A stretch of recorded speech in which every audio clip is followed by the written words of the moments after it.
Hello, everyone. Welcome to the Elite Racing Network and tonight's broadcast of the JoinAPS.com Cup Series and the IndyCar 1909.com 200 from the virtual Chicagoland Speedway.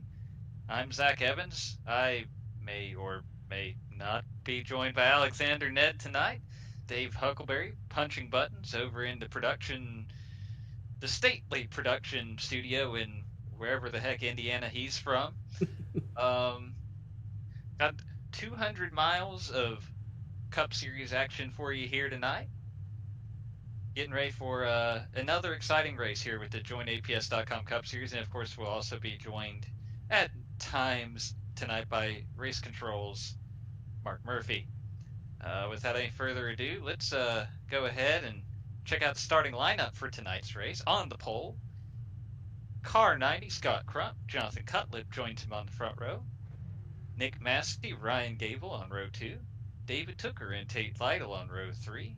Starting 7th, Trey Holmes. Wyatt Canadle rolls off 8th. Justin Vandemarle starting 9th. And rounding out the top 10, Chad Frankenfield.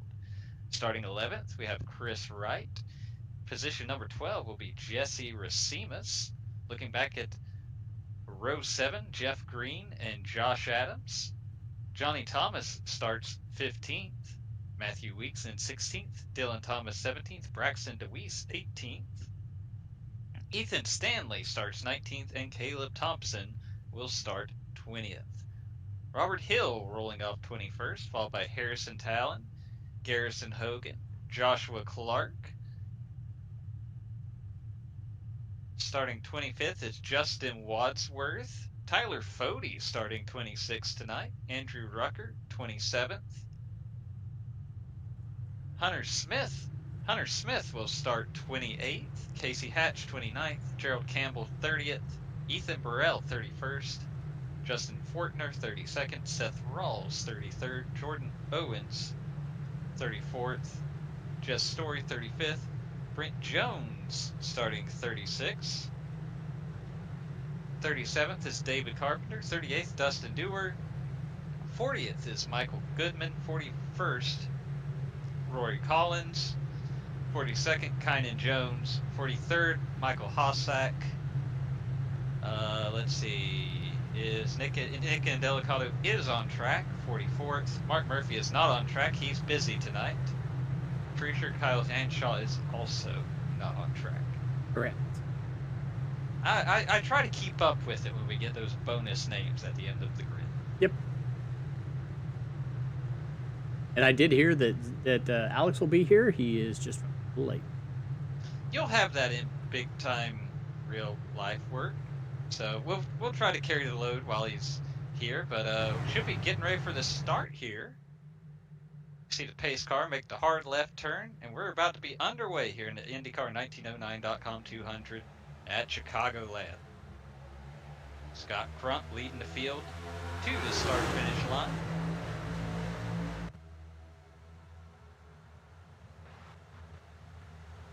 It's 106 miles to Chicago. They've got a full tank of gas, a half a pack of cigarettes. It's dark. Scott Crump is wearing sunglasses. Johnny Cutlip hits it in second place. You got Massey, Gavel, Tooker, Lytle, Holmes, Vandermarl, Canadal, and Frankenfield in hot pursuit as they barrel off to the lead. I hope nobody is wearing sunglasses, personally. Nevertheless, Scott Crump takes the first line. Oh, I did appreciate it, but Yeah. I'm very concerned if anybody's wearing sunglasses. As we see the battle for second here, that's Jonathan Cutlip in the 5 car on the outside, Nick Massey on the inside in the 48 Lowe's car. 3 wide. Oh boy. That Hux car in the middle is 3 wide. Ryan Gable in the middle. Tate Lytle up top. No, that is not Tate Lytle. I lied. That is just, is that Justin Vandermarl? I can't 56, tell. that is Tate Lytle. No, 56 is in front of it. There's somebody. Oh, that's David Tooker. I had to figure out who the other black and yellow car was. Oh, on the 19, yeah. David Tooker. Yeah. That's David Tooker. Cambridge. David Tooker almost in the wall there. Yeah, and that's something you're going to see. You're going to see this track is extremely wide. It is also, in a throwback to the old Langhorne Speedway in Pennsylvania, a circle. There is not a straight. Surface on the speedway. We see Crump going all the way down to the apron. Everybody else staying on the banking. They haul off into 3. Does this track exist on the earth now, or I heard somebody say there's a warehouse here now? You know, it is still there, Dave. Last time I went through Chicago, it was still there, just disused. Unfortunately, this is an awesome speedway. Have you guys been? Nope. I have not. I've flown over it, but I have not been there. So I had the privilege of going to several open wheel events here. It is a spectacular facility. You can see pretty much the entire speedway from any seat in the grandstand. My only gripe was that you had to exit the speedway in order to drink your own beverage. Yeah, I can see where that'd be an inconvenience. I have driven the Chicago road course. Does that count? Only if you went the wrong way like I did. Hey, when I drove it, you could go both ways on a lot of road.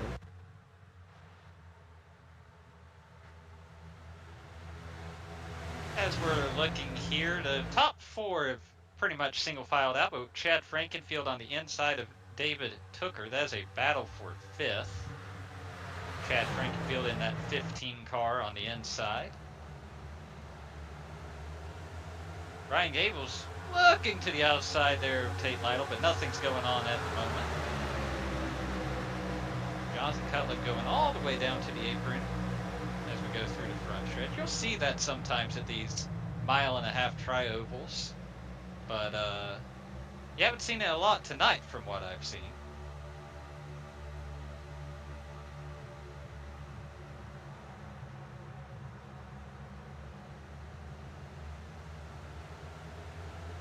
Now, Ryan trying to get alongside Jonathan Cutlip here. That's a battle for second spot.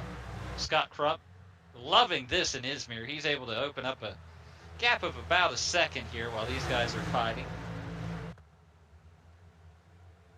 Side by side as they come out turn 2. Looks like Ryan Gable's going to make the pass there. He's going to move into the second spot in that 01 car. Jonathan Cutlip down to 3rd. Now those 2 black and yellow cars I was getting mixed up earlier. David Tooker on the outside, Tate Lytle on the inside, battling for the 4th position. And they're both Toyotas too. They were just messing with me. That's all there is to it. Speaking of messing with people, the 23 car, Harrison Talon, he has had that thing high, wide, and handsome. Watching him pass cars on my feed, but he's got that car wound up in a high groove, and he is driving by people. He's made 3 wide a couple of times. Watching him dive for the bottom now. Harrison Talon, definitely always an exciting driver to watch on track. As we see him in that 23, you know, the front few have really kind of sorted things out and tried to pull away. But right, this area right here, it looks like it starts about, I guess that's probably about, let's see, am I looking at my telemetry here, probably about 20th or so, Gerald Campbell. This is a hornet's nest right here. It is, and you know, you kind of want these boys to get simmered down, get single file, stop racing side by side. But I don't so much side by side. But I don't know if the package is going to allow that, Zach. We heard a lot about it in practice, and I kind of drove a little bit about this out. You're going to be on the chip at about the start-finish line, so there's not going to be a whole lot of room to gain. Stuff at the end of the straightaway. You're going to have to make all your passes coming off the corner. And getting in deeper than the other guys. And I don't think you can pass anybody at the end of a straight. And that can be really frustrating when you're in a side-by-side battle like that, especially if there's one line that seems to be the dominant line. You feel like you've got a faster car, but you just don't have any way to complete a pass, as we see some really close racing here. Jeff Green on the outside there, running ninth, battling with Josh Adams. I believe that's Josh Adams in the one car, yes. And it looks like this time by maybe Jeff Green's going to... no, Josh is able to hang tough there on the quarter panel, but there he's going to have to let him go. I don't think it's Jeff's birthday yet. Oh, I forgot to change that. Oh, dear. Oh, dear. That's old news. We are not aging Jeff Green another year already, and he's probably very thankful for that. I thought he was 29. Yeah, we'll go with that. We'll go with that. Behind Jeff Green and Josh Adams, we see a side-by-side battle there. I believe that was Jesse Racimus and Justin Vandermarl battling for 11th. And up front, here we are. This is second, third, fourth. Ryan Gable still running that second spot. You can see on the ticker there on the left, they're back to about 1.4 seconds behind Scott Crump, who's just off on a little leisurely drive through Joliet, Illinois at the moment.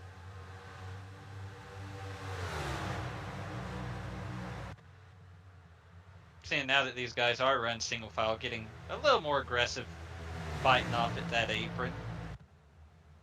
You know, now these boys don't want to get too rowdy on the racetrack out there. There is a fine penal facility just up the road if they get too out of shape. Oh dear. Are we going to talk about the food there? Because the food at the Terre Haute Pen is so much better. Yeah, but you know, I don't know, Dave. I don't think I'd want to be a resident of either one of those fine facilities, to be honest with you. Looks like Jonathan Cutlip and Ryan Gable are now side by side for second, as I'm going to completely pretend these Blues Brother references aren't just coming in at a mile a minute here. Nice little side-by-side battle here, and David Tooker's sitting there trying to figure out, all right, which one of you guys has got to get out in front? Because I want to follow whichever one, but I don't know.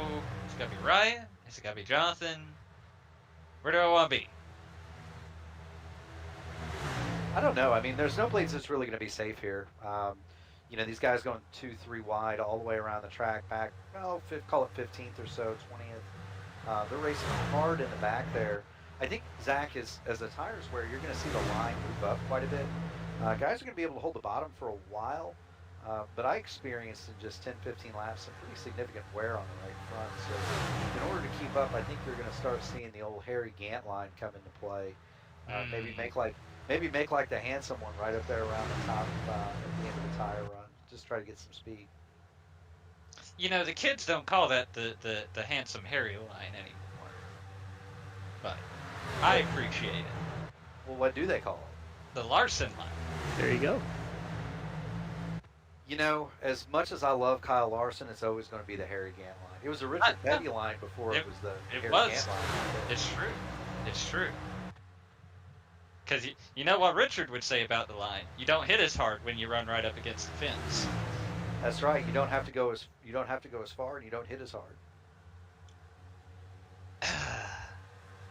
You know, and I should have brought this up when we were at Darlington last week or a couple of weeks ago. But an amazing stat, and one thing that always has amazed, one of the just amazing nuggets of trivia about NASCAR Cup racing is that Richard Petty, with 200 wins, only won one solitary Southern 500. That is mind-blowing. That is crazy to think about. Dave, isn't it amazing the useless stuff that a history major from Ball State knows? I think you're playing fast and loose with the word amazing, but okay, yeah. All right. Wow. Wow. It definitely Tate is Lytle, information. Tate Lytle, Ryan Gable battling for fourth at the moment. We did see Jonathan Cutlip got around Ryan for second, and David Tooker did indeed follow him by, and now it's another Toyota trying to get around Ryan Gable.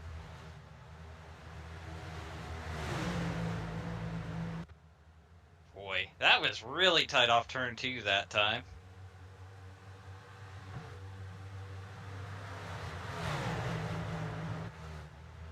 Ryan gives him a little more room through 3 and 4.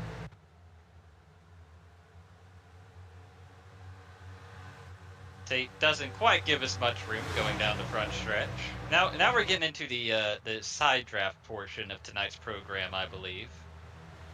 And here comes trouble. So now Ryan Gable running fifth, Chad Frankenfield, who I believe our producer and not announcer Zach Evans is being referred to as Trouble by Dave Huckleberry. Speaking of trouble, Jeff Green has dropped due to packet loss. So Jeff Green temporarily out of this race. Had nothing to do with his birthday. None of that. He's back in now, but he's going to be several laps in arrears.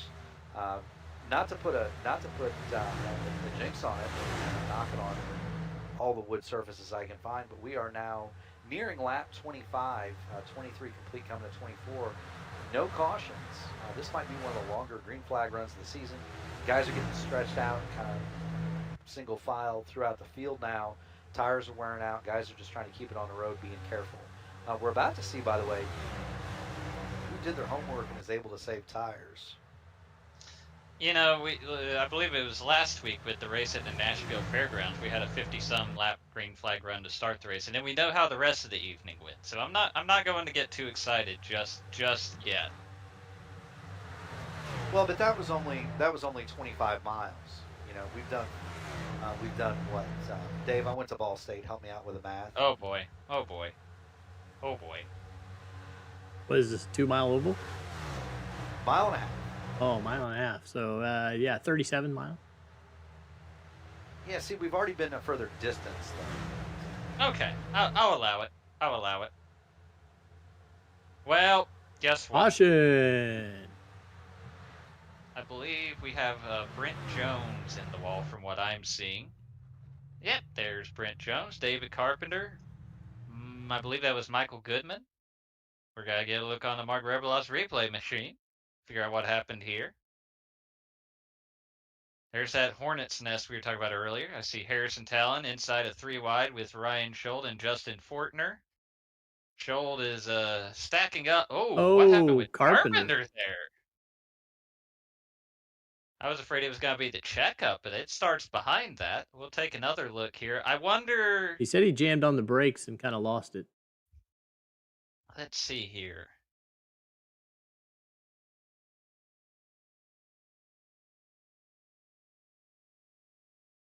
Yeah, I guess that is what happened.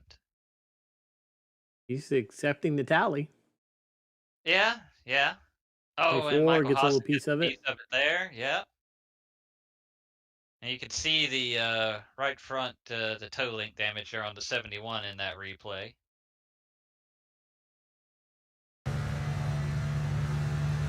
Michael Goodman's not gonna be completely surprised when this happens.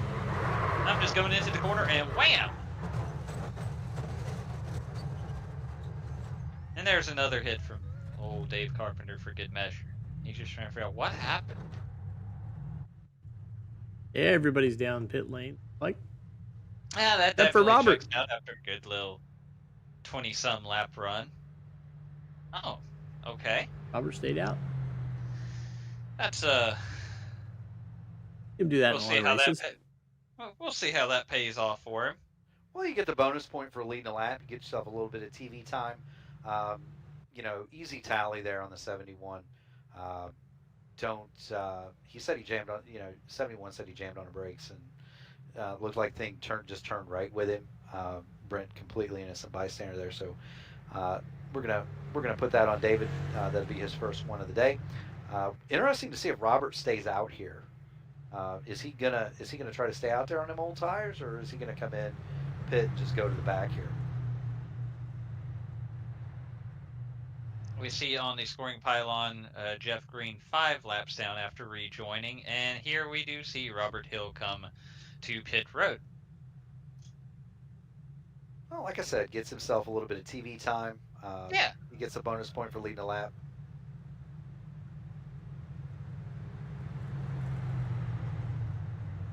So now, I'm guessing Jeff Green is up here because he's going to get a wave around. What he's hoping for. Everybody is pitted, so.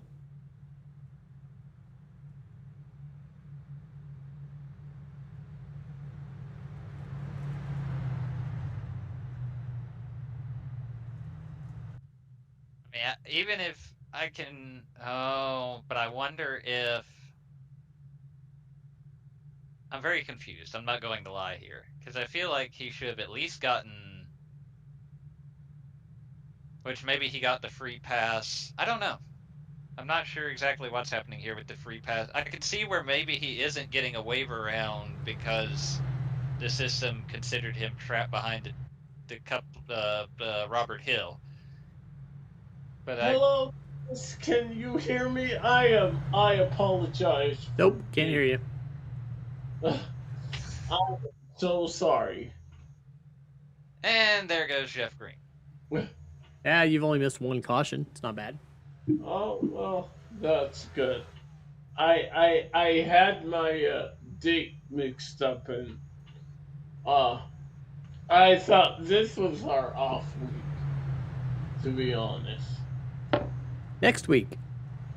Next week will be our off week, and that works perfectly because I'm moving, so I won't have internet next week. And I'm still busy and can't help you move. Sorry. But I do apologize. But I am here. Anything I've missed? So far, everybody's been behaving nicely. Why are we under the first yellow flag? We had David Carpenter kind of got on the brakes a little bit and kind of spun up into Brent Jones, making a little combo out into Michael Goodman, sent all three up into the wall. Michael Hossack a little bit involved, and then everybody else came down pit lane. Alrighty. Looks like we're getting set for the restart here. Pace car about to make that hard left on pit road. Yep, there it goes.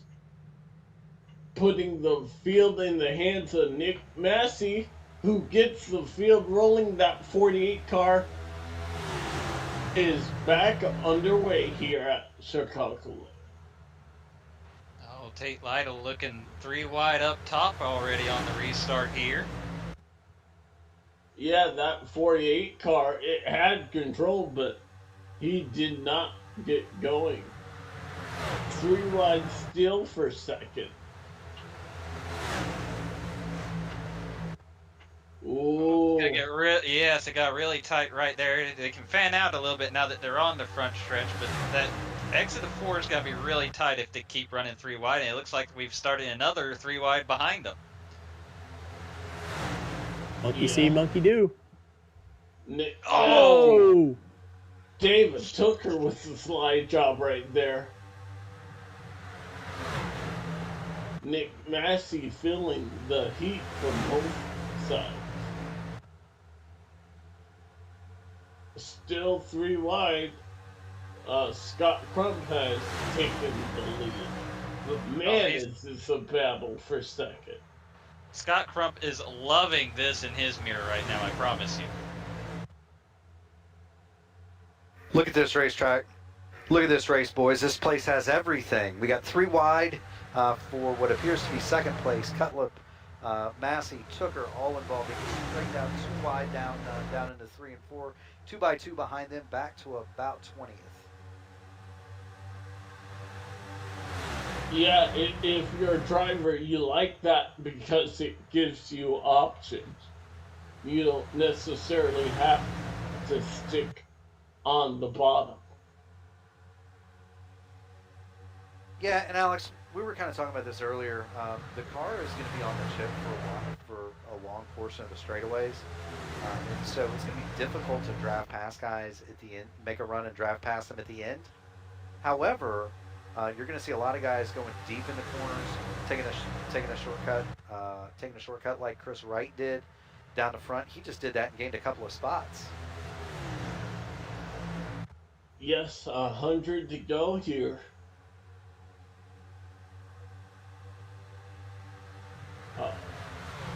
Looks like things have evened up for the most part amongst the top 5.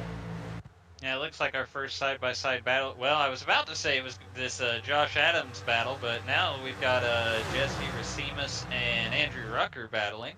That's a battle for 9th. Andrew Rucker on the outside of Jesse Racimus. Ooh, and a little bit of loose there when Rucker got on the outside of him. Do you feel that car pulling on you? The downforce going away in the car? Almost, in my opinion, you feel that a lot more in this car than you do a lot of the other cars. And I don't know how much of it is aero, how much of it is just the different suspension components on this next-gen car, but you seem to really feel that more than you do most cars on iRacing in this car. Oh, okay. Well, I say that as far as the stock cars. I know Mark, he obviously has the open wheel experience more so than I do. I know the what we call the Dallara IR18 is very aero sensitive, especially on the high-speed ovals.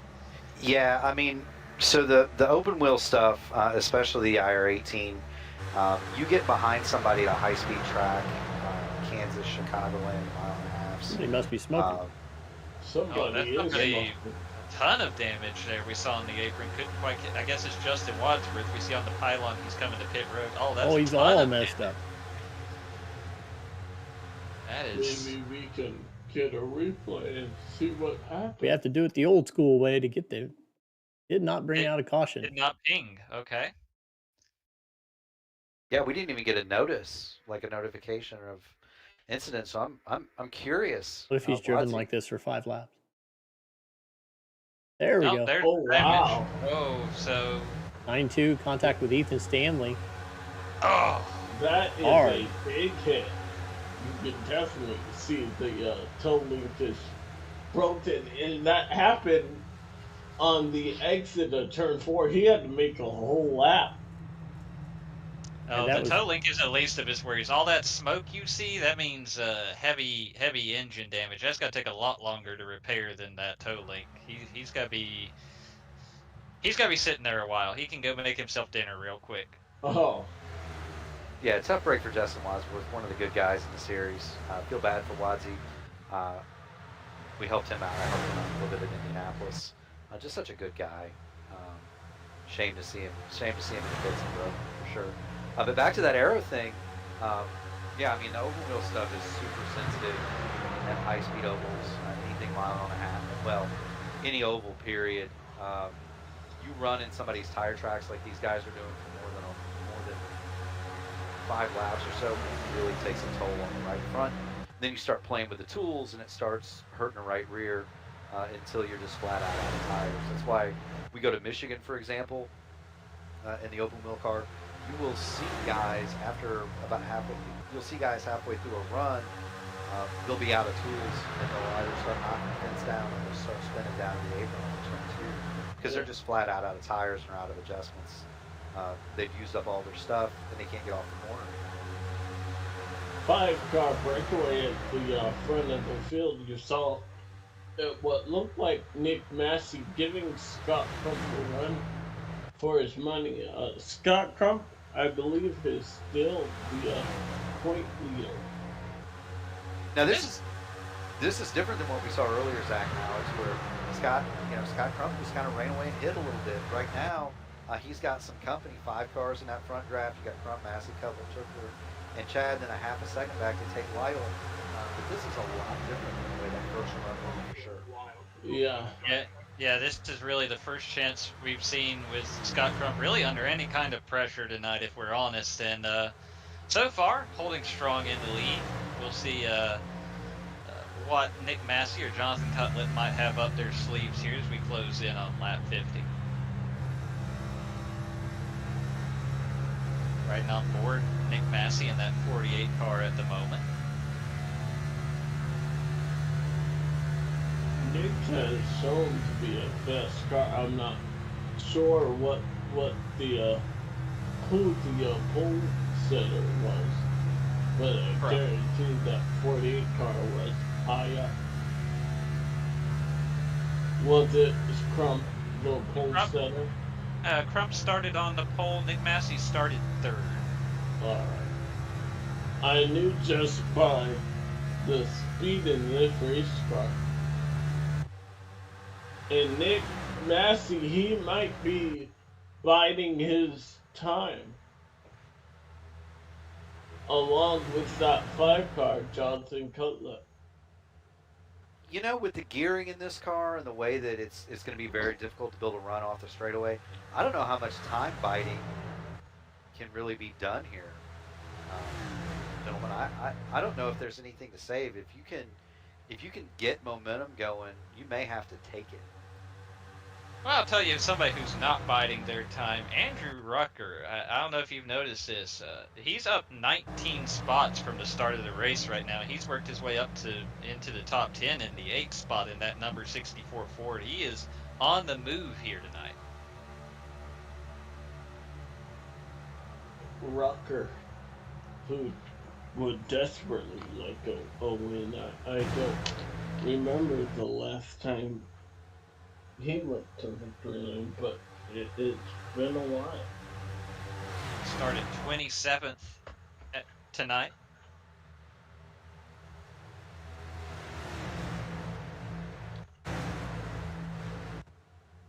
Looking here at Chris right underneath Matthew Weeks right there. That is a battle for the 10th spot. Side by side. I'll tell you what, old Rucker is driving like he's on a mission from God around this track. He is absolutely driving in. He's driving in a lot deeper than a lot of these other guys who have to watch out for him. Not being able to stay there later on in a run. Is tire wear an issue as we see Garrison Hogan slicing and dicing? Is tire wear gonna be an issue for these guys? So I did run 10-15 laps. Yeah, I mean, I anticipate you're gonna have to make a choice. You can either cook the right front or the right rear, and so you're gonna see some guys start to move up to the top. I think if you're gonna see guys start moving up to the top in the last half of a run, maybe just because they're out of tires. But it's easy to heat them up. We're going to see Chris Wright go 3 wide at the bottom. Put a little bit of a block on his teammate, the 1 car.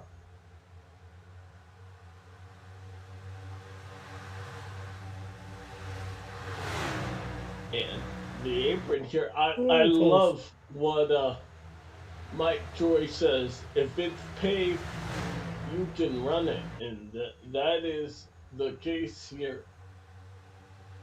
It's always kind of it's always kind of Zach and Alex. It's always kind of half one way, 6 dozen the other. 6 one way, half dozen the other when you go down to the apron. Yeah, you make up some time down there. But you have to really trust that the guy that you're going underneath is going to let you back up. Because if they don't, you're going to have a heck of a mess. Not only that, it's funny you say that because literally I saw a heck of a mess at this track in the official Silver Crown series on Monday night from just exactly that. But a lot of times at these tracks, if you go down the apron, especially as you start wearing out the tires, that transition can really catch you off guard and cause some problems all on its own. So I unless I have a ton of faith in my ability to complete that transition, I'm usually not one of the guys messing around with this once you get 20, 25 laps into a run. Yeah. Well, and that Silver Crown car is a little bit different. These cars have that big diffuser on the back. I think they're going to be okay. I think they're going to be okay to stay down there. Oh, the issue we had on Monday night was the guy was still on the apron when we got to turn 1. That doesn't work in any race car. Yeah. No, but I will say this. I did cause a big mess in an Xfinity race in Kansas once because I did not run the apron. And the leader came to put a lap on me, and I just hugged the white line because in the overfield car we don't run the apron unless it's the last lap. And he went to move to the apron, and I think I wrecked half the field. He just drove straight into my passenger side door. I remember in real life, Justin Allgaier and Anthony Alfredo had a big wreck. It sent Anthony Alfredo upside down, which is typically not something you see at a 1.5-mile track. It was at Kansas, but that is a sister track at Chicago. I'm still really upset with Tate Lytle and David Tooker both having the Toyotas in black and yellow paint tonight. It's been really challenging for me to figure out who's who, especially now that they're running nose to tail.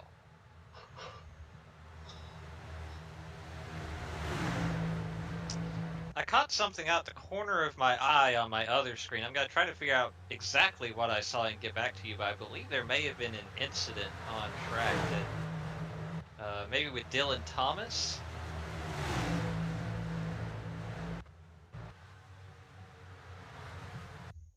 Yeah, it looks like he had an issue on the backstretch on lap 54. Maybe a little bit of contact with Gerald Campbell.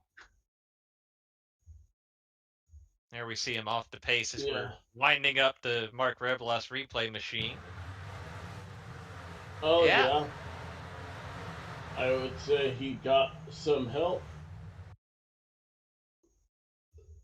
Everybody doing a good job to avoid him. And one thing I'm curious about is we see right here as we're trying to go into the replay in slow-mo, you see him also blinking in and out, and that may have played a factor in that as well. Obviously, Mark will take a closer look at and make his own decision, but it's entirely possible that Gerald Campbell wasn't entirely sure where Dylan was about this point when they make contact. Yeah, and that's the thing, right? That's almost a racing incident anyway. You got, you're so tight there. You're trying to get, you're trying to, give the guy a little shove down the straightaway. We mentioned the chip issues. You throw in the blinking. I mean, that's a racing deal. I mean, these guys are bunt drafting. So that puts Dylan Thomas currently well back in, I'm seeing him in 38th, and that is confirmed by the pretty little graphic on the screen. Still leading the way. Out of the race. Johnson Cutlip giving chase to Scott Crump ahead. Scott Crump back to evening it out. Nick Massey has lost a couple of spots.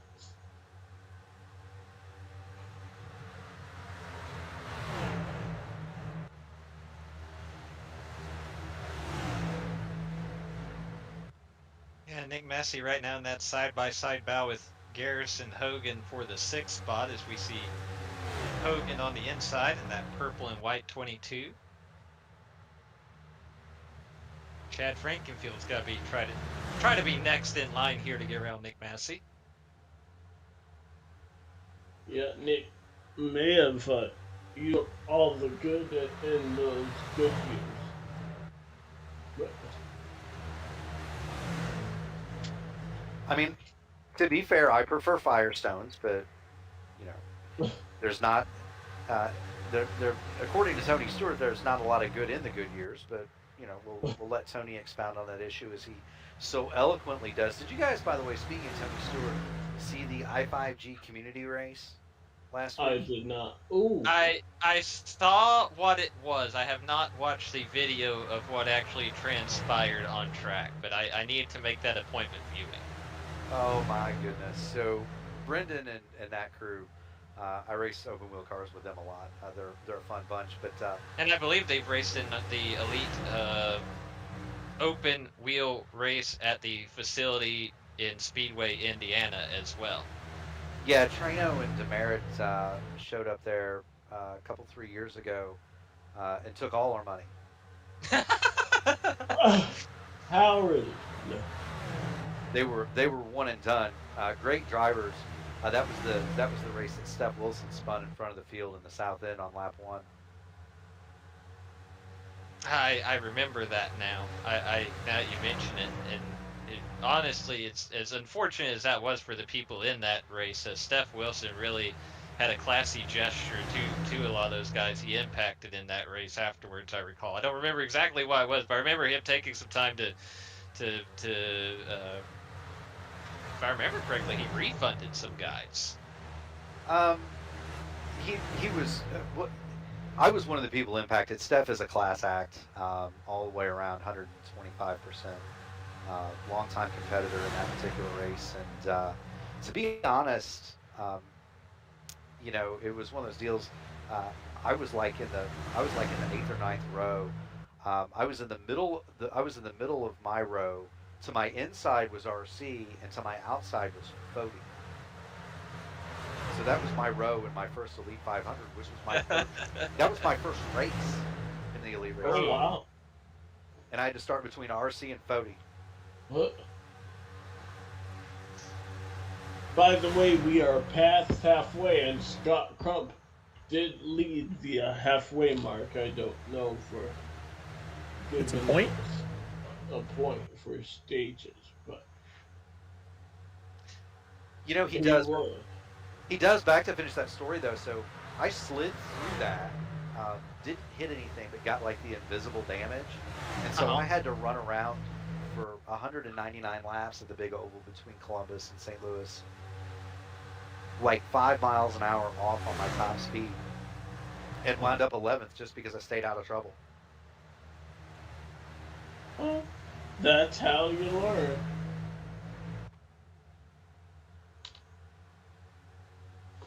And that's one thing that everybody kind of has a different approach, obviously, to these things. It's always refreshing when you see the professionals who still have that still race with that respect. Obviously, obviously it was disappointing to see what happened to Steph that year in that race, but it was something where he was clearly remorseful about what happened and felt badly for the people who had put so much time and preparation into that crown jewel race, even though it's not a real world event like the one he has raced in.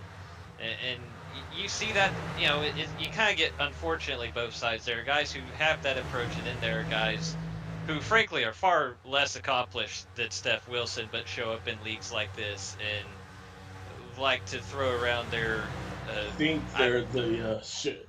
I'll put in air quotes accomplishments and just are really not a lot of fun to race with. So it's always nice when you get a guy like Steph Wilson. Or Jeff Green for that matter.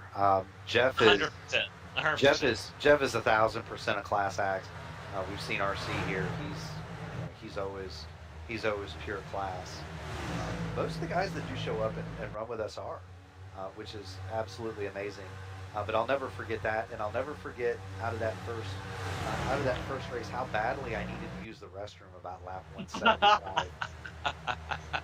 Yes, that's something you think you prepare for those long distance races, and then you get into, as somebody who's done a couple of them on the Cup side here in Elite, you think you're ready, and then you get to, let's say, lap 200 of the Southern 500, and you're like, oh no.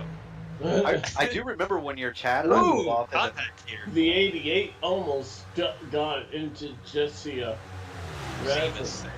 Racine, sorry. I do remember one year at the Michigan 500, Chad and I both about mid-race there in the yellow. Chad and I both pulled down pit road and went to avail ourselves of the facilities. The things you don't talk about in big-time sim racing, caution is out. Caution is out for the second time tonight. That is Looks like Robert Hill Jr. involved.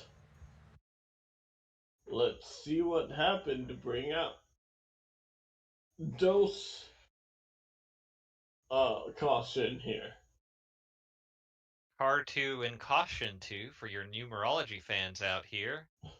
That apron transition, you could see the car bobble just a little bit. That's kind of like what I was talking about earlier. You saw it just got a little bit upset as he was making the dive down, and he just didn't quite gather it up in time before he got into Harrison's Allen. Yeah. Also, I think Harrison was just there. Yeah.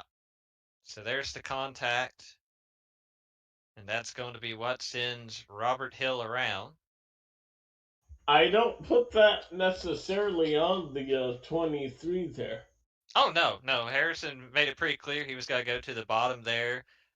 Honestly, he may not have even really been trying to make a pass there. I don't know if he would have gotten to the inside of Robert Hill if he hadn't had that bobble on the apron. But certainly once he did bobble, that would have killed any momentum he had coming to the start-finish line, as we see the field on pit road under this caution. See who gets out in front. I believe it'll be that 90 car winning the race off pit road. And there you have it. Cause of the caution is a racing incident. No further action. One thing I'll be curious, and I don't know if Mark may or may not know the answer to this, as we see the field come down pit road here on lap 72, I'm not exactly sure what our fuel window is tonight. I would venture to guess it's not 62 laps, but I'm sure we're at worst in the one-stop range. Yeah. Right, so, what are we looking at as far as strategies as we get ready for the second restart of the evening? Chad Frankenfeld backing up. We'll get that story. Speeding into pits. Not the cause of the caution, obviously, but that is the message from race control, why Chad Frankenfeld is headed backwards. Going back. We'll break down all this and more. You're watching the Chicago 200 live on your end. We'll be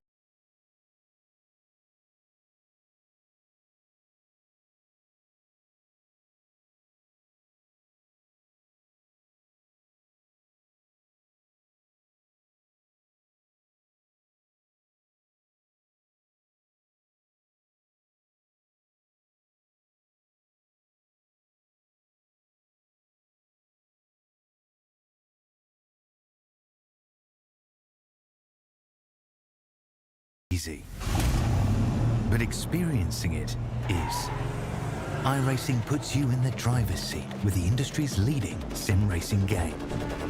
Drive on laser scan replicas of the greatest racing circuits from around the world. Go head-to-head against other drivers chosen by skill-based matchmaking to ensure competitive racing at every level. Compete across all your favorite series. In officially licensed cars, engineered to deliver the most accurate driving experience possible.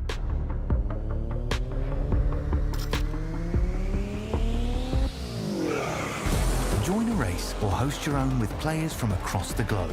Race against the computer or in a league with friends. Feel the thrill behind the wheel. Visit iRacing.com.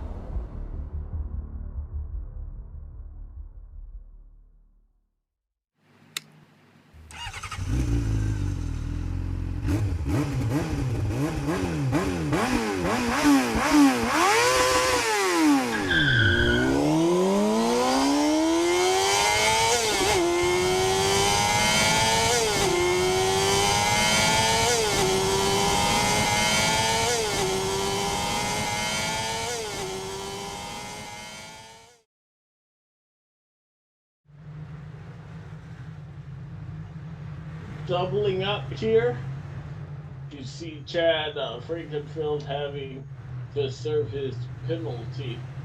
And we have news on the fuel window as we get 60 to go there, Zach. Yeah, Mark Murphy checked in with us, and according to the trends, as they would say, he's seeing on his software that you're looking at maybe around 61 laps, and that would have been probably from his practice runs when he would have been going pretty close to full throttle. So there's no reason to think, Garrison holds around in front of the field, and it's gonna cause a mayhem. Tate Lytle, Gerald Campbell, others involved. a lot of front runners in this one. Yeah, that was a big one. You can see the left front. What happened here? I saw the 22 get loose, but was it after contact with the 56 car? It was. Yep, some contact there, and then he's got a nose back into the wall right in front of the 56, and now he's got to wash back down the hill. Hard hit there from the 21 Justin Van der Waal. Gerald Campbell spins. There's another car on the inside. I can't quite catch who that is. Jesse Racimus is going to get a piece right there. Pretty sure the hard shot we saw from the 21 is what's going to break the toe link on the 22. You could see that was broken before we went to the replay. So that's going to be pretty detrimental to Garrison Hogan's chances tonight. Yeah. And he had a good car. He was inside the top 10 all night long, really.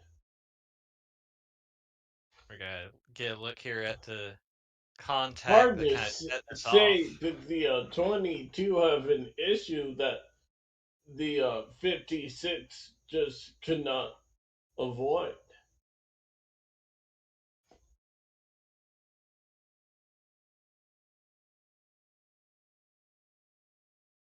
Just before, I mean, it looks like the 22 walks up the racetrack there.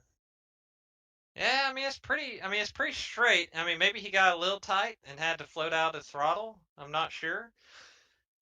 Even if that's the case, you're gonna be a little upset to have that contact from behind on the restart before you get out of the corner, because you kind of have to give a little bit of room there and know that's a possibility in that situation. So I'm sure Garrison's not gonna be thrilled.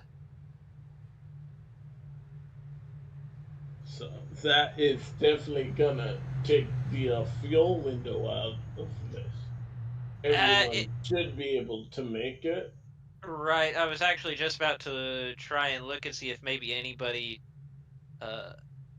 made an extra trip to pit road here and we did. It looks like a couple of guys, just to be on the safe side, went ahead and came down pit road, topped off, maybe got some damage repaired. I know Jesse Racimus was one of those cars. He was in that incident, but I'm only seeing a 5-second stop, so he probably got there and found out he didn't have much, if any, damage at all. Right, so good news for the Jesse Racimus fans out there. But most of the guys stayed out. Is going to have a lot of damage. The 21. Oh, for sure. And it looks like he is grayed out on my screen, so I believe he may have. He's definitely still on. He is still on pit road. He has not left the session, but he is still on pit road. getting repairs, as is the 22 of Garrison. Garrison Hogan may have just left pit road, it looks like. It looks like he was pitted for 1 minute and 53 seconds, and now he has just come back out on the track, is what I'm seeing. I am seeing Tate Lytle on the pit road. first tally issued here tonight on the 56 machine. So Tate Lytle's going to have to play nice for the rest of this race. And guys, that was a pretty easy call for me. If you look on the joinaps.com Cup Series Discord here in the Elite Racing League, you will see a screenshot that I posted that is from Tate's front bumper, which is residing inside the rear bumper cover of the 22. So tally issued on the 56.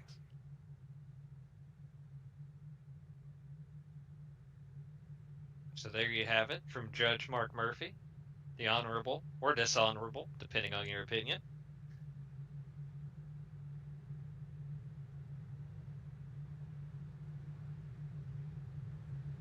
Field doubled up, getting ready for the third restart of the evening here.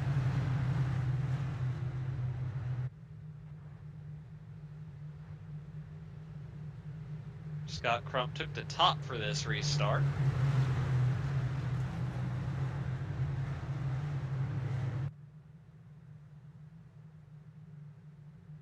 Pace car is off, and we're about to be back underway here as we start lap 80 at Chcicagoland.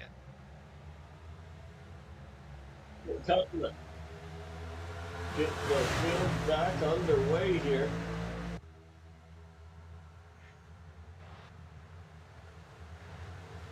Trey Holmes finds himself in the third spot.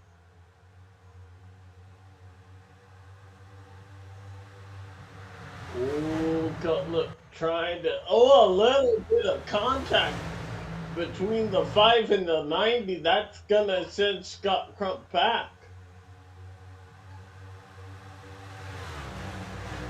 Johnson Cutler with a savage response to the 90 car. Caution. I believe that may have started around the area of Kynan Jones, as we see Casey Hatch there on the replay. We're on the live feed. Easy for me to say.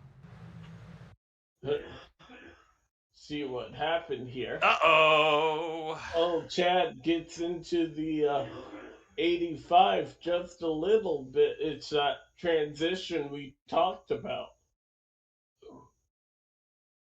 Yep, we're going to see Kynan. He's already thinking about, he's got Dylan Thomas and Ethan Stanley to his outside. He works his way up to banking.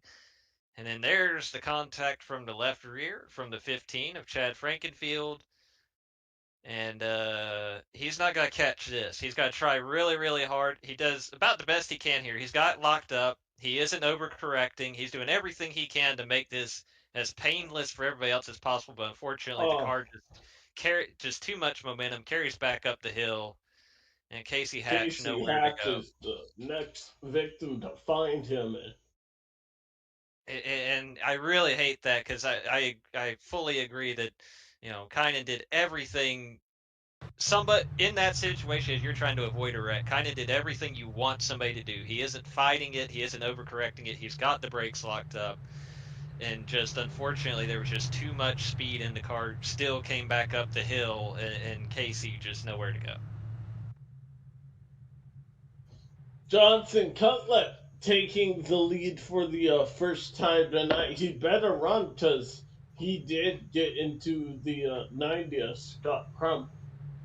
Could this be the night we see that 5 car finally venture to victory lane? Let's see. I am... Okay. We might be able to pull up the replay real quick of that pass for the lead while we're under caution here.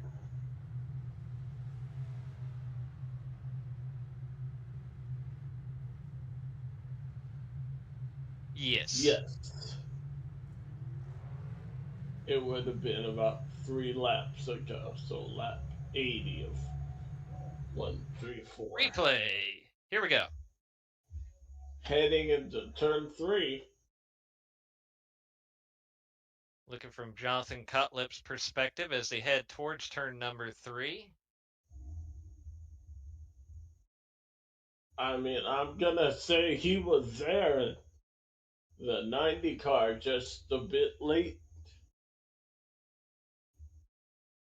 but Crump's Uh, doing a well of a job to hang on to everything. gets a little bit of the wall there. I don't know. That's tough because I mean he's there, but the I mean he hits him right in the bumper, so it's not like he was inside either. I mean, True. it's a tough situation. Uh, if I'm Crump in that position, I'm probably a little annoyed when we still have 50 some laps to go. But at the same time, Jonathan Cutlip's thinking. I mean, we've talked about how hard it is to pass, how hard it is to get a run all night long, and Jonathan's probably thinking this is his chance. He's This got to is run. it, yeah.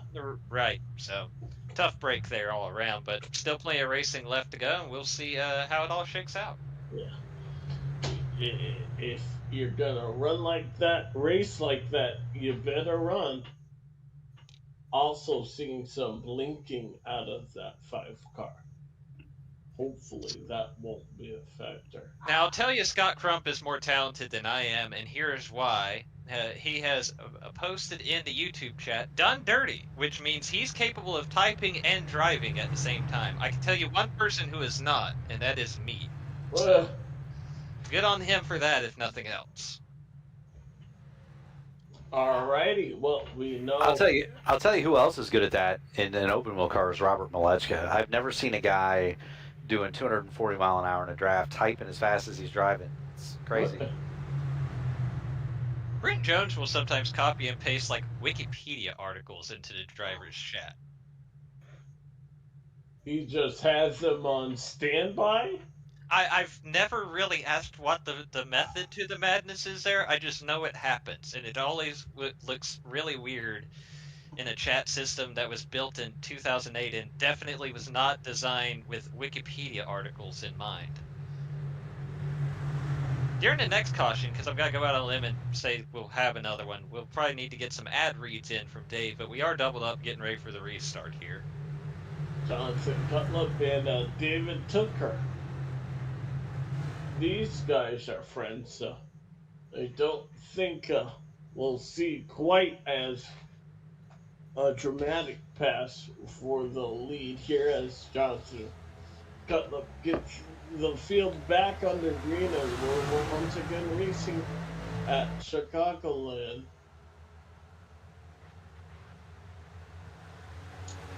You know, I will say I miss this racetrack being on the schedule. I had the time of my life watching this race back at, what was it, 2018? The Kyle Busch and Kyle Larson show. Oh, that was a good one. Yes.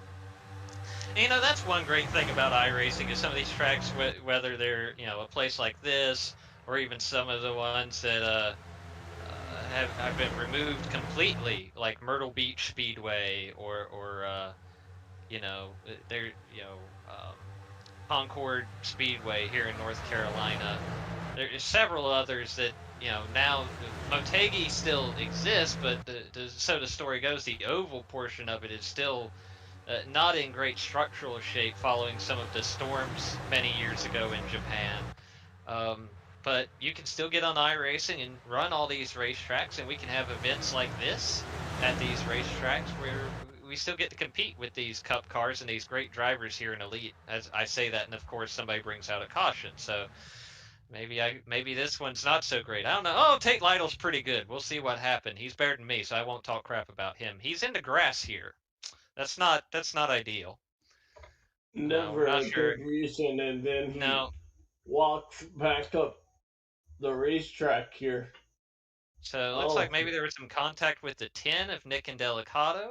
coming off the corner. We'll see what happens here in the But replay. the 56 car changing lanes here. Let's see.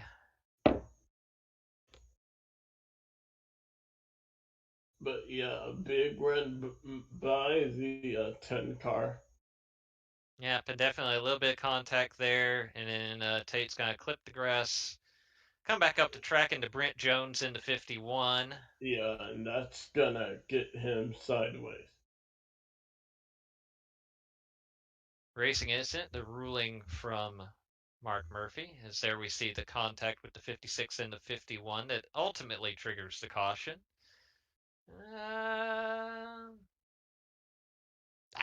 Unless we're going to see something on the other side of this slow-mo. Oh, this might be where we get into trouble here. There we go. Okay, I was about to say, it looked like they did a pretty good job of gathering it up. Oh, and Justin Vandermarle again. Poor. Poor. Sometimes it's just not your night. Oh, man.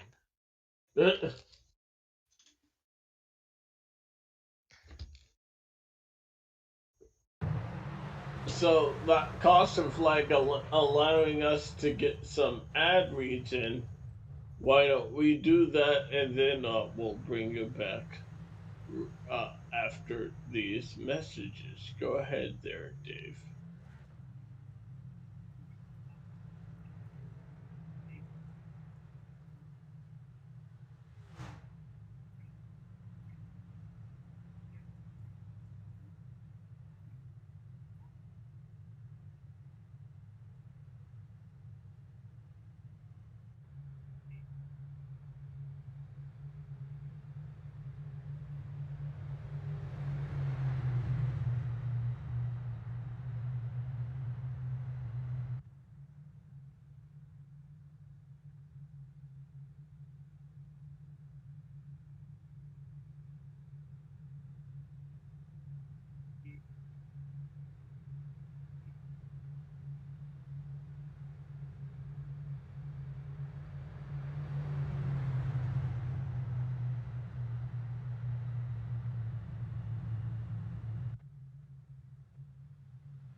You did great, Dave.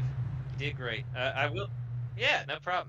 While we're pacing here, I also want to point out are starting to see a couple different strategies that might play out here on this restart. The top, about 8 or so pitted in that 69, 71, 73 range, that first or second caution, I guess it was. And then you have Robert Hill, who is running ninth. He pit on lap 77, so we had that quick caution right after when we saw a couple of guys kind of just top off for fuel, maybe had a little bit of damage. He was one of those guys. Behind that, you have Gerald Campbell and Jesse Racimas. They pit on lap 82. And then everybody behind that on the lead lap, they just pitted. So they've got 4 new pairs of shoes. Not sure how many of them necessarily filled up the tank, how many of them trusted the almighty iRacing fuel calculator and made their own fuel calculations. And we know how that can be playing out, especially in recent weeks, that can play a role in strategy or unfortunately ruin a strategy. But certainly all those drivers, at the very least, have 4 tires and may have something to shake up the running order here. So Ryan Gavel and Scott Crump back on the Point Lake Norman taking charge.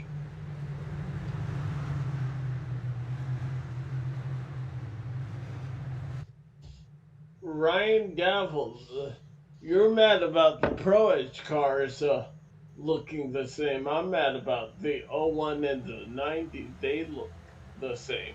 Green flag back in the air. We're racing at Chicagoland. I don't want to be the bearer of bad news, Dave, but according to Joshua Personette in the YouTube chat, YouTube didn't hear you. So maybe I was premature in telling you good job. Yeah, that little red X when I coughed earlier, I forgot to undo that little red X. Sorry that. Guess what we'll be doing next caution? Do some more ad reads. All right. So it's like, we'll just here. picture it being like YouTube TV where you can hit the button and skip the ads and you get a moment of zen. So that was your moment of zen. That was our moment of zen, the opposite of crank it up. Anyways, back to the on-track action here. 2 and almost 3 wide action. Third on back. We'll see if those new tires mean anything. Ooh. Got one car slow. We got Gerald Campbell is in the grass here, and that may not bring out a caution. Actually, it does. He just did end up backing up into the racing service to trigger the iRacing yellow there. See what happened here. He was loose in front of the 15 though beforehand.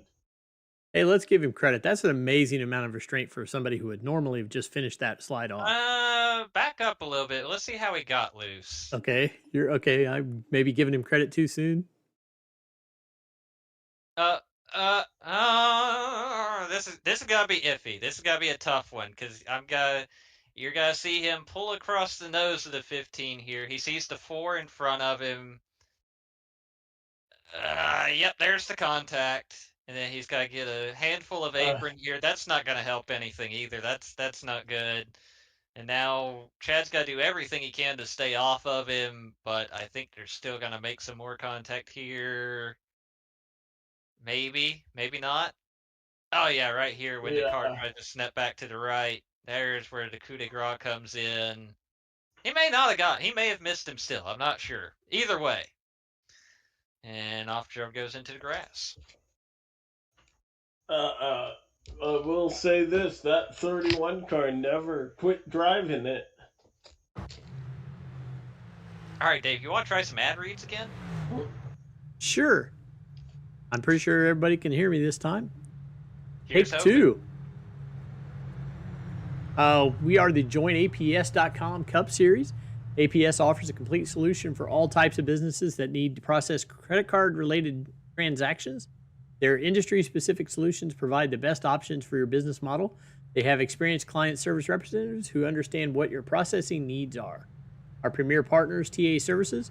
For over 36 years, TA Services has been a trusted domestic and international full-service third-party logistics provider offering freight brokerage, managed transportation, warehousing and fulfillment, and cross-border logistics to shippers around the globe.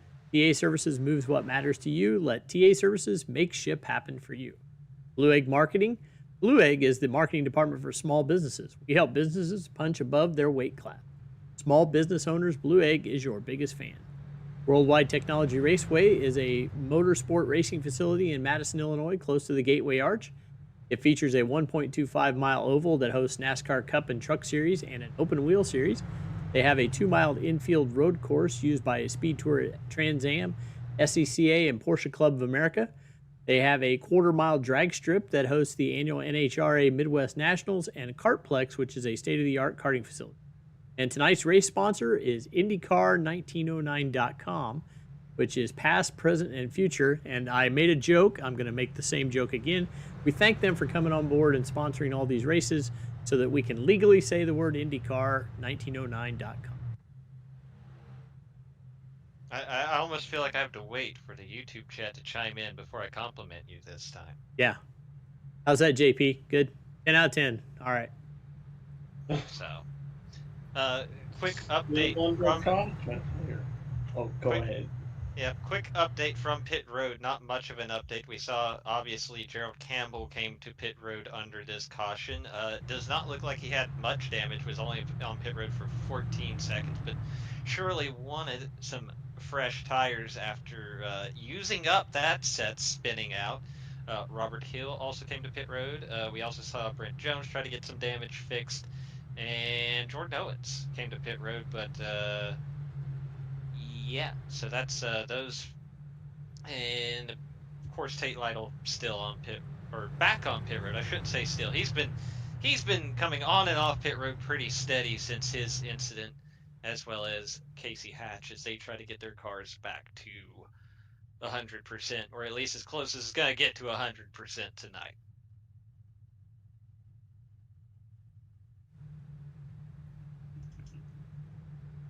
And the lights are out on the pace car, so we'll get back going here right on lap 100.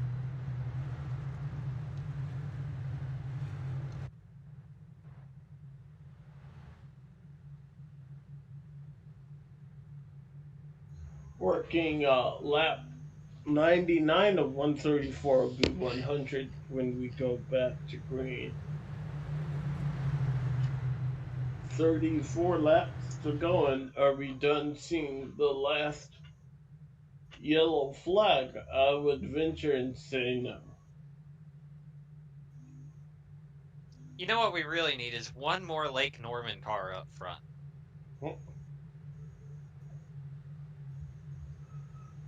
For the top 5 right now from Lake Norman Motorsports, Nick Massey kind of all alone in the Mountain Man car running inside of row 2 for this restart.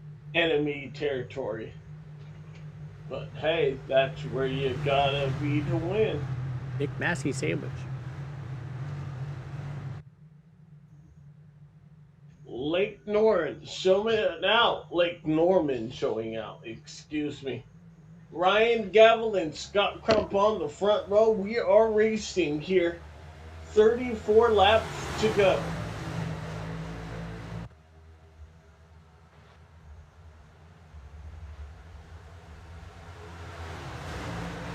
It'll be interesting to see what these guys can do. Ooh, car in the wall there. Turn 2.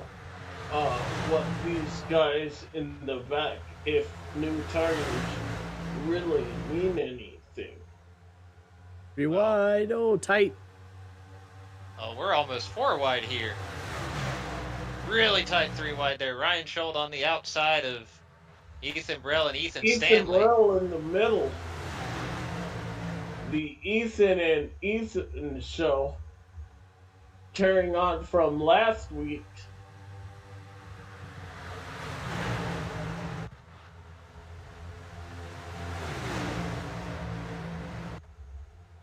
Ethan Burrell, one of those cars with the fresh tires that pitted on lap 89.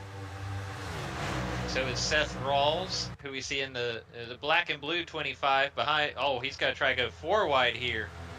Oh, this should be fun. I don't know about that.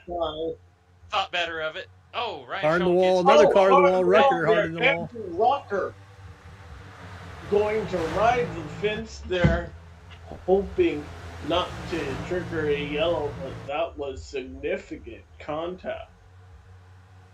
Ryan Schuld, another piece of wall. Seth Rawls going to shoot the gap here. Oh, that's tight.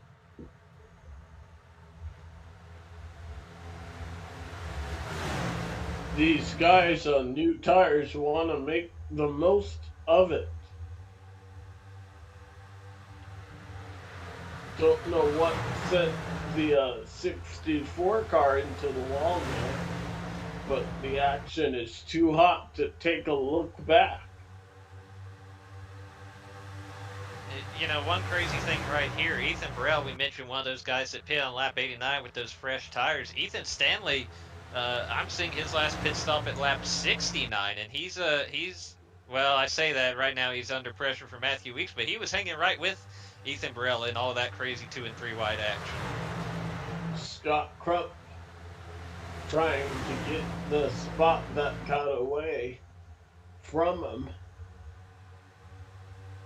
Matthew Weeks, another one of those guys on the fresh tires. As we see this battle for the lead here between the Lake Norman teammates. Tyler Fody going to provide a buffer for his teammates there. but Ethan Burrell held it on trying to get around him.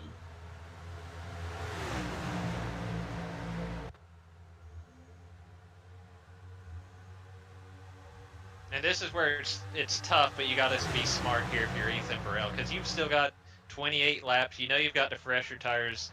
Bringing out caution by getting into somebody is only going to undo this plan you've put together. You just got to, as much as you want to pass all these guys, because you know you're probably faster than them with these tires, you don't want to ruin your own strategy by making a silly move here. Exactly. Tyler Fode's definitely making it hard for him, though. Better myself, excuse me. Nick Massey, though, in the third position, trying to get around Scott Crump and Ryan Gavel, who continue to run 1-2.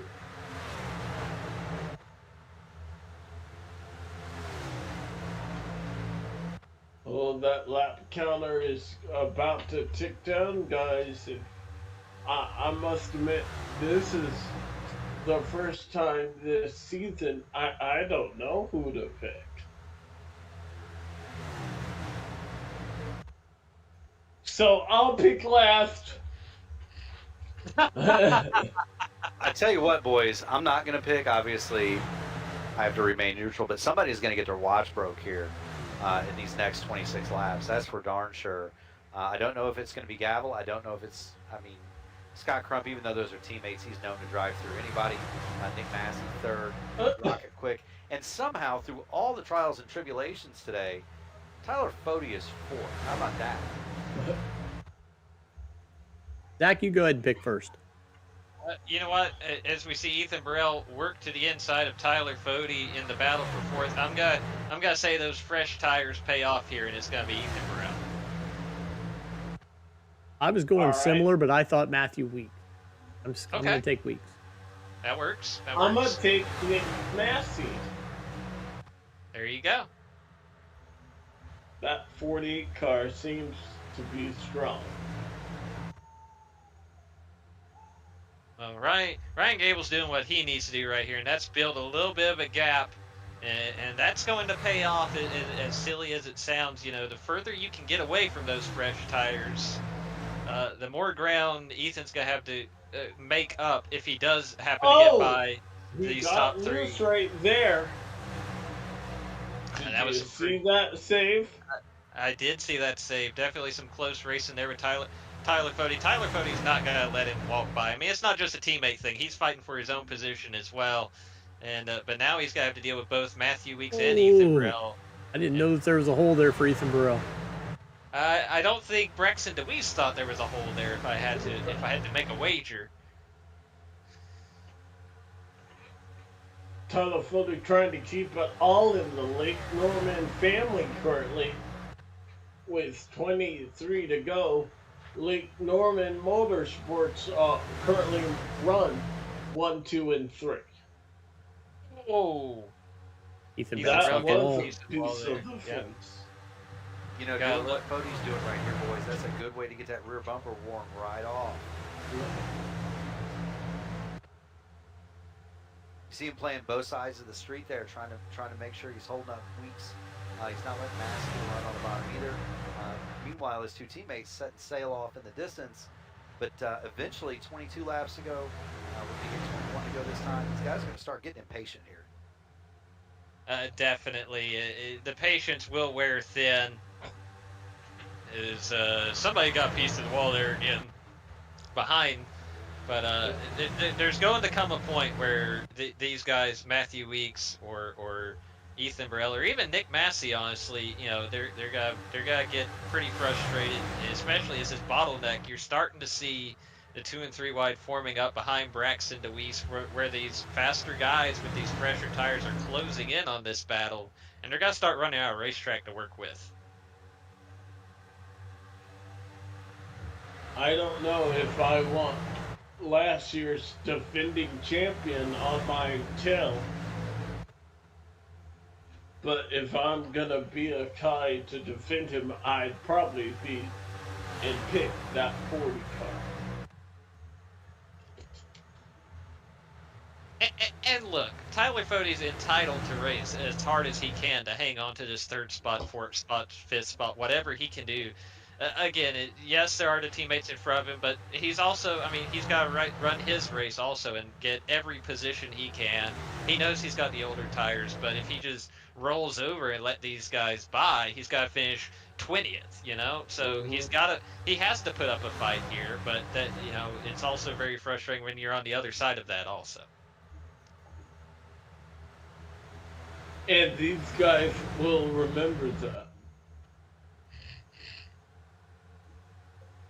Braxton DeWeese is going to get, it looks like Ethan Brell, I don't know if he got a piece of the wall, but he definitely got out of shape out of two, and that's going to open the door for Braxton DeWeese to duck to the inside there. He's got to move up to the 6th spot. Scott Crump. Yeah, we got a battle for the lead here. Ryan Gavel, yeah.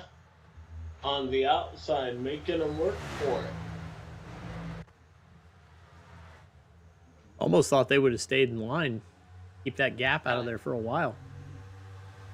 Well, we mentioned how hard it's been to pass. Got a strike when the iron is good for getting. Side by side across the line. Really tight as they go into turn 1.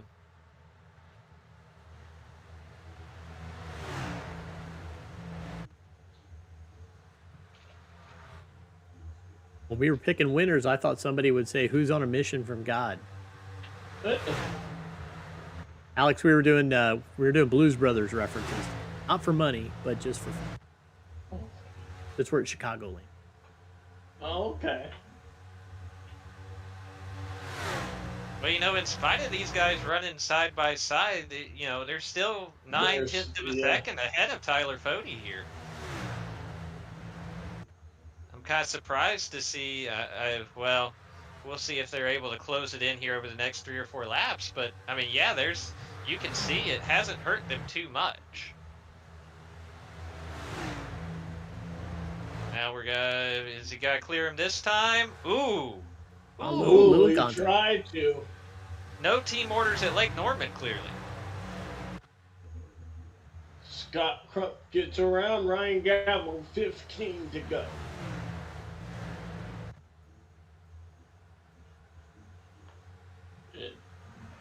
This is a ticket into the playoffs for both of these drivers.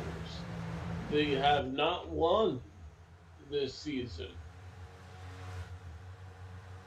That is true. We've seen even though Scott Crump is your point leader here.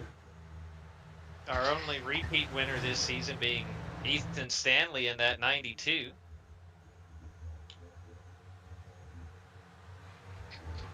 Lake Norman has come to play, and they have certainly stood out.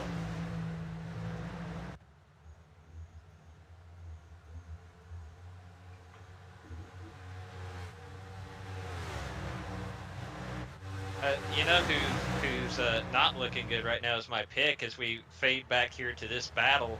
This is Chad Frankenfield and Ethan Braille battling for 9th side by side. Yeah. And another person who I thought just gave up the track position here is that 5-car Jonathan Cutler. There's nothing, you don't drive with more fire than to be the guy who you thought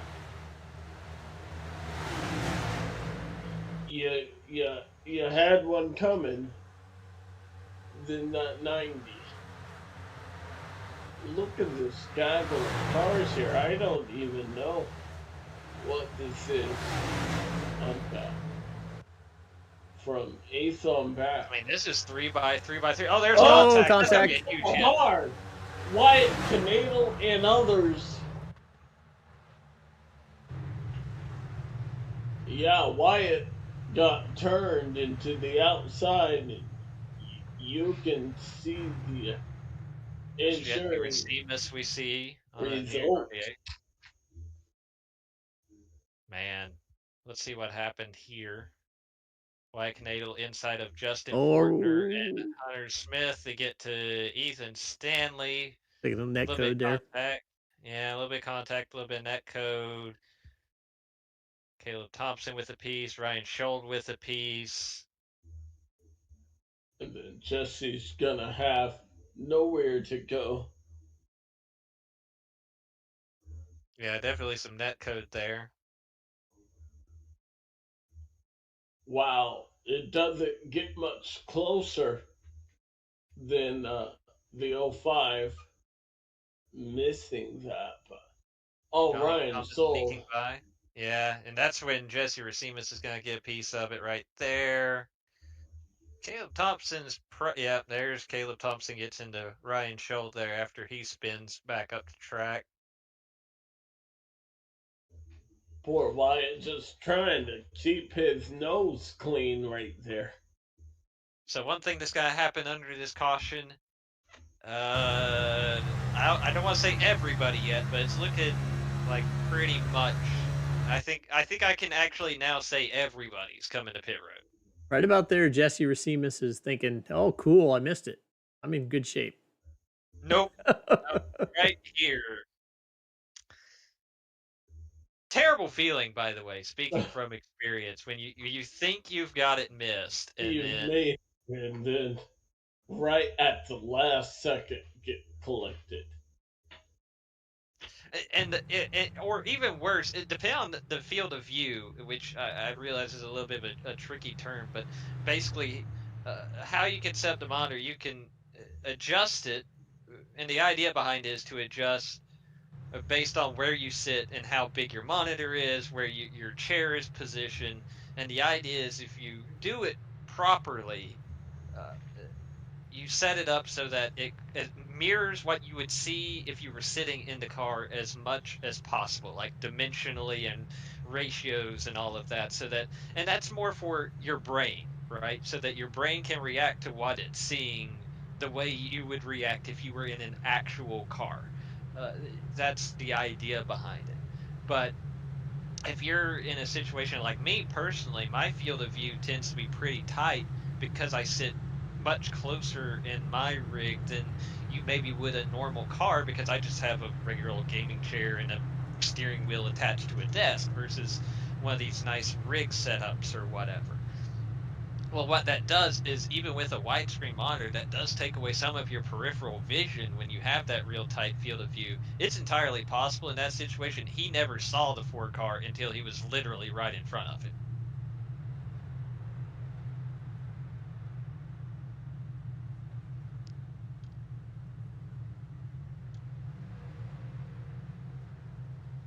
So this is going to be a restart here.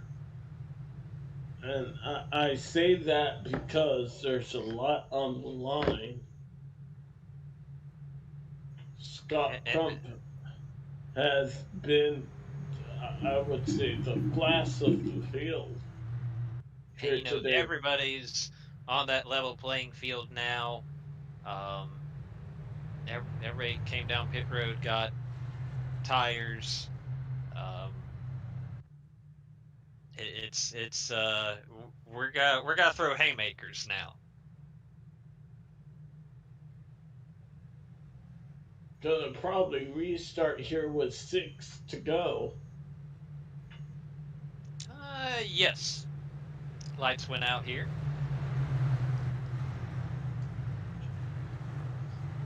See, Scott taking the inside here. Tyler Fody and Ryan Gavel all ignore. Excuse me. I've been hiccuping like no other. But all like Norman machines running 1, 2, and 3. Nick Massey, the fourth car on the outside.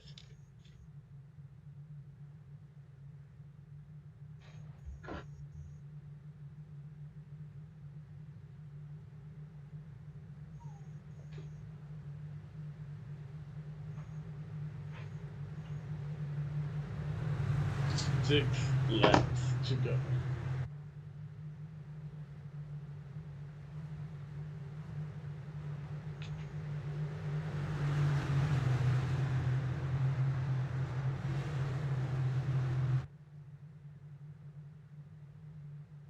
All right, just 9 miles left to the checkered flag. Green flag back out. Will they have to make it back around 6 more times? Scott Crump back on the loud pedal. Got a pretty good start there, Scott Crump did in the 90 car. Jonathan Cutlet wheeling it on the outside there.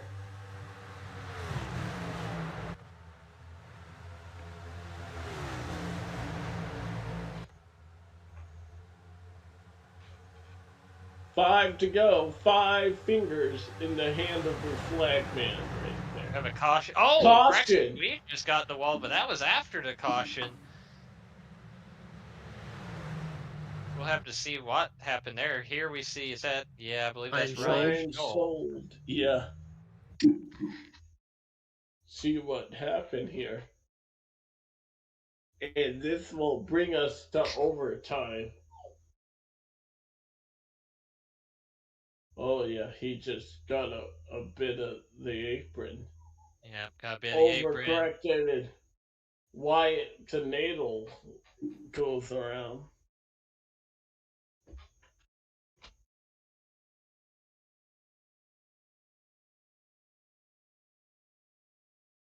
I wonder what happened as that caution was flying. We saw, I believe, it may have been Matthew Weeks, but I think it was Braxton DeWeese that got a piece of wall. It was definitely one of those red and black cars near the front of the field.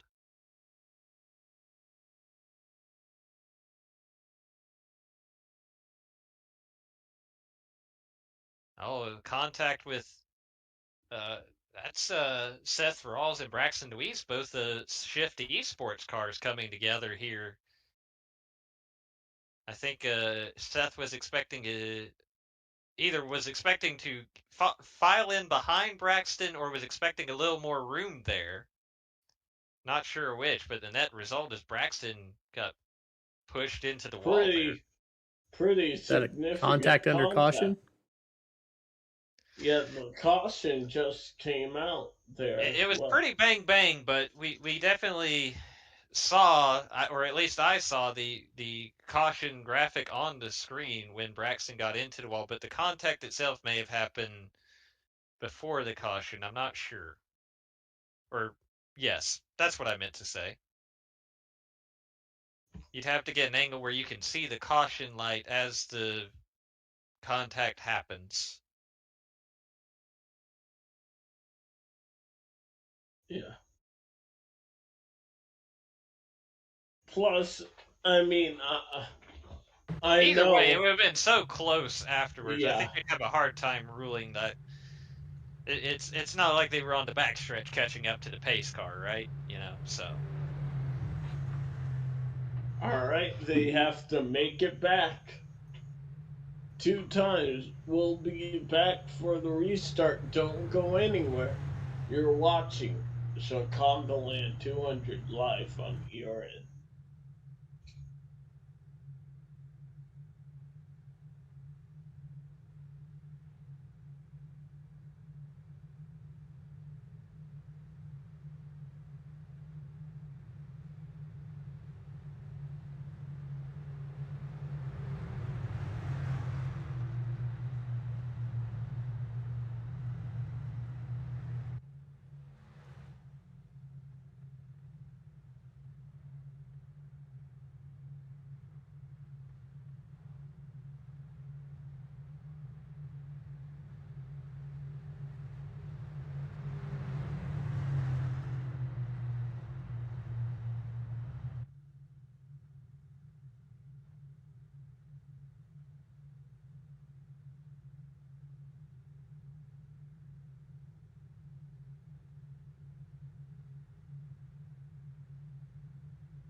All right, 2 laps, 3 miles. Scott Crump trying to get the first win of the season for him. Green flag, back out. We're racing at Chcicagoland.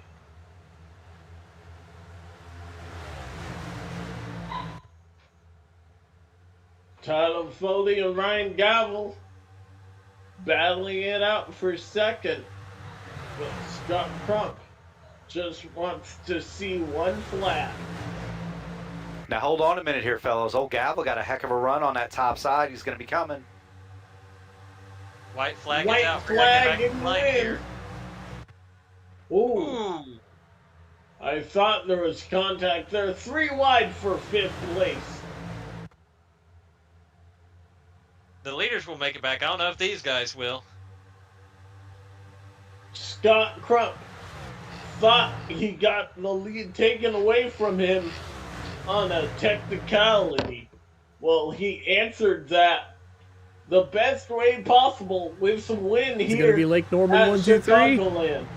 Lake Norman, a 1-2-3 finish.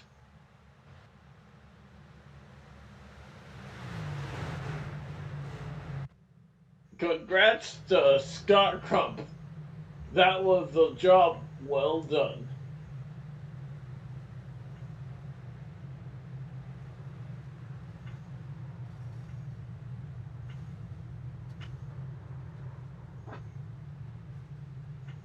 I can't wait to talk to him here. You know, he's got to be excited. If I'm seeing it right, that's his first Cup win since February. The second race of the 2023 A season back at Kentucky. Well,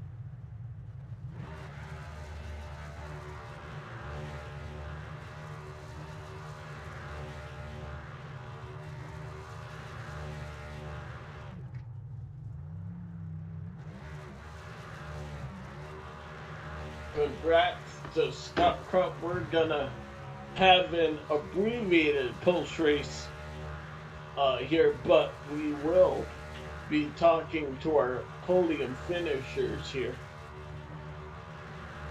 as soon as they're in the waiting room.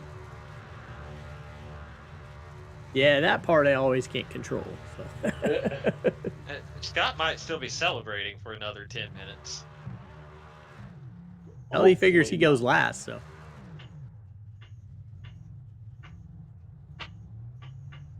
Let's see, we can take a look at our results for tonight.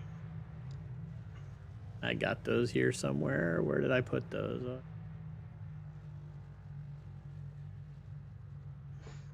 Scott Crump leads a 1-2-3 finish. Tyler Foley and Ryan Gavel. Nick Massey and, oh, that was kind of fast. Whoa. I don't know who was fifth. Hold on, it's moving. It's moving on its own here. I don't know what it's doing. Trey Holmes. Let's start talking to guys in. Let's start talking to guys in. We got them all in the waiting room. All right. Let's get Ryan Gavel.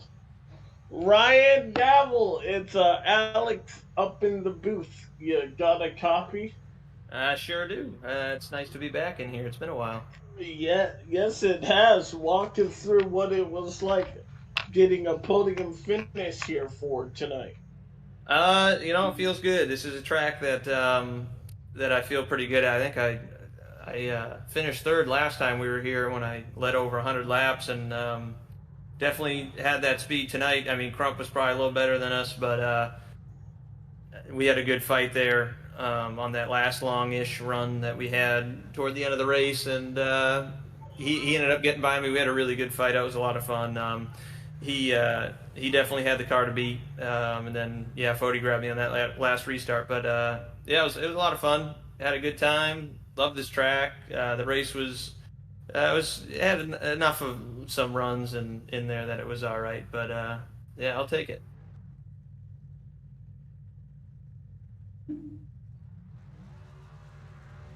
All right. I'm Ryan. sorry. I always forget. Always start talking and I forget to unmute myself. Want to give you the time to shout out anyone and anything you'd like here. Yeah, thanks to Chad for running the league, obviously. Thanks to you guys up here in the booth. Mr. Dave Huck, of course, on board, presenting sponsor of the 01 machine. Finally got it up in the top three for you there, Dave. Way to go, Ryan. Yes, go Ryan is right. Glad we could get it up there in the top three at least once. It's been too long. Had a couple good runs this season, but finally getting a podium is nice. But hopefully we can keep this trend rolling here. 1, 2, 3 for Lake Norman. We had Nick Massey hanging out with us in the Discord tonight too. So basically a 1, 2, 3, 4. So yeah, we did really good on the strategies there that kind of sealed it up, but definitely had some good speed tonight, and hopefully we can keep it rolling into the rest of this regular season here, which is coming to an end pretty soon. But yeah, thank you guys. No problem, man. Congrats on the podium front. Let's see if we can talk to your teammate now. 90s. Tyler Foley, yeah, it's Alex up in the booth. You got a copy? Yeah, what's up, man? Hey, man. Well, not much. What's up with you? And walk us through getting a runner-up finish here tonight. Oh, dude, it's feels like a win, honestly. I don't know how much of my race y'all caught because I was nowhere in the picture, but it was up and down. I missed the entire practice session with computer problems and updates and things. So qualified 26th. Had no idea what I was doing. I ended up getting into a little incident. I guess we were 3 wide at some point, and I got kicked down through the infield. And was a whole half lap behind the entire field that first run. And got a caution, which helped out. I grouped back up, and then I got rear-ended under caution. And coming to 1 to green, I had to get that all repaired too. So they ended up going green again without me. And I was another half lap back. So my race really started on like lap 60, like halfway through. And yeah, it was tough. The gearing was kind of weird on the car. So you couldn't get, your run would kind of stall out heading into 1. Draft was important. Everything you can think of pretty much. But we were making our moves. And then crucially, there was 1 pit stop with like 30 to go where we had only done like 4 or 5 laps on the tires, and everyone basically pit again. And all of our guys here, Gavel, Crump, myself, Stanley, we all stayed out and then pretty much just locked it down from there. Well, want to give you the chance to shout out anyone and anything you'd like on a spectacular finish. Yeah, all the Lake Norman guys. This might be one of the best finishes we've had that I can remember in recent memory, at least. Sweeping the podium there. Scott dominated the whole night, so happy to see him win. Ethan Stanley had some trouble in the end there, but still got a top 10 in 9th. Yeah, super, super fun. Super proud of everybody. Shout out to IRAPs for painting all our cars, and Blue Lake Marketing, Huck. Stay tuned, everyone that supports the team. And all of you guys up here for putting on the show. All right, man. Well, congrats, and it's always good talking to you. Hopefully, we'll be talking to you more. Yeah, I like talking to y'all, so hopefully we can make this a reoccurring thing. Yeah. All right, that was your Daytona 500 champion. And now we have the big winner of the night there, Scott Crump. You got a copy? Yeah, 10-4, I got a copy. Well, congratulations, man. That was a win. Much coming along. We knew you came in here already the season point winner. How much does this add to your collection as far as just momentum heading for now a guaranteed playoff spot? Yeah, it's pretty big. I mean, regular season points have been doing pretty good. This just helps playoff points, so it's pretty big. I also got the halfway bonus point, so I think that's my 3rd one this year. So we're looking pretty good, setting up good for the playoffs. Hopefully, we can continue this momentum, keep it going strong. So, yeah, all in all, a great night for me. You led a team finish a 1-2-3. Walk us through what that means to you. Oh yeah, it's pretty big. I'm not sure if Lake Norman's finished 1-2-3 before or not, but it's awesome that we got it done tonight. And yeah, that caution there, we only had like 5 green flag laps, and I seen a lot of people pitting. I was wondering what they were doing because there wasn't much tire wear going on, and it was super hard to pass, come back through the field. So we were like, we're staying out. So we stayed out, got a long enough run where everybody's gonna need tires, so took rights. And I don't know, with the rights, it just turned really good tonight, and it rotated and just took off. That clean air was key being out front. So yeah, because get behind somebody, you just get super tight. We saw you were kind of mad, or we heard you were kind of mad when the 5 got into you. What was going through your mind there? Yeah, I thought it was done a little dirty. It was kind of late move. I was a little bit high. I guess I could have been a little bit lower. I wasn't expecting him to make that move right then because it was really late into the corner. And yeah, I just thought it was pretty dirty. But I guess when you've been getting your ass kicked or whatever, you got to try something. And I guess he tried to put the bumper to me to get past me at work, but he pit it and stayed out. I mean, he pit it and I stayed out, and he lost all his track position. We saw you All post right. in YouTube, so thumbs up for multitasking too. That's pretty good. Yeah. Want to give you the chance as tonight's winner to shout out anyone and anything you'd like. Hey, get a shout out to my sponsor, Stay Tuned Sports Podcast. Glad we can finally get them a win here in the Cup Series. It's been a little bit, and feel like we should have a bunch more in the Cup Series, but I feel like it's my best car, and I do real well in it. Let's get a shout out to my team, finish 1-2-3. It's pretty awesome. Get a shout out to y'all up in the booth. Get a shout out to my family watching, grandfather, brothers all watching. So it's awesome to finally put this together, get a win, and extend points lead, and look forward to what we got, Bristol in a couple weeks maybe. Yes. You'll be able to enjoy your win a little bit more because we're off next week. Yeah, hopefully we're due one at Bristol. Bristol owes us one, so we've been always run strong there. Just can't get that trophy. So hopefully we can get it done again. That'd be pretty sweet. So, all right. All right, man. Well, congratulations. All right, thank you. All right. Well, as I mentioned, we'll be taking the next week off, and then we're at Bristol in 2 weeks for a not a double header, but a 500 miles of mayhem. So Zach I hope it's and not 500 miles. or 500 laps. Oh God! If I'm gonna have it to clear was. my schedule for that. Yeah. Well, I know you gotta get out here, and frankly, so do I. So we'll wrap it up. Thank you to everyone that helped us put on this show, and we'll see you guys next time in 2 weeks at Bristol.